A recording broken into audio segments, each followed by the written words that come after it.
ஜெயலலிதாவுக்கு எதிரான சொத்து குவிப்பு வழக்கு விசாரணைக்கு உச்சநீதிமன்றம் 10 நாட்கள் தடை விதித்துள்ளது.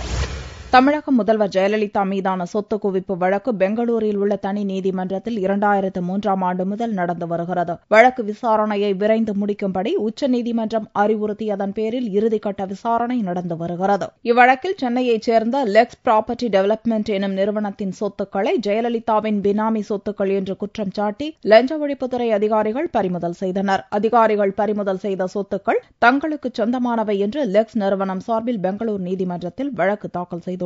இதை சுட்டிக்காட்டி வழக்கு விசாரணைக்கு தடை விதிக்க வேண்டும் என ஜெயலலிதா சார்பில் உச்சநீதிமன்றத்தில் ஒரு மனு தாக்கல் செய்யப்பட்டது. இம்மனு திங்களன்று PS சவுகான், AK சிக்ரி ஆகியோரை கொண்ட விடுமுறை கால அமர்வு முன் விசாரணைக்கு வந்தது. அப்போது ஜெயலலிதா சார்பில் ஆஜரான வக்கீல் ரஞ்சித் குமார், லெக்ஸ் நிறுவனத்தின் மனு மீது இறுதி முடிவெடுக்கும் வரையில் சொத்து குவிப்பு வழக்கு விசாரணைக்கு தடை விதிக்காவிட்டால் அது தன் கட்சிக்காரருக்கு மிகப்பெரிய பாரபட்சத்தை ஏற்படுத்திவிடும் என்று வாதிட்டார். இதை கேட்ட நீதிபதிகள் பெங்களூர் நீதிமன்றத்தில் நடக்கும் சொத்து குவிப்பு வழக்கு விசாரணைக்கு 10 நாட்கள் தடை விதித்து உத்தரவிட்டனர். இவ்வழக்கில் தொடர்புடைய பல்வேறு நிறுவனங்களின் சிவில் வழக்கு விசாரணைகளை தொடர்ந்து நடத்தலாம் என்று உத்தரவிட்ட நீதிபதிகள் வழக்கு விசாரணையை ஜூன் 6ஆம் தேதிக்கு ஒத்திவைத்தனர்.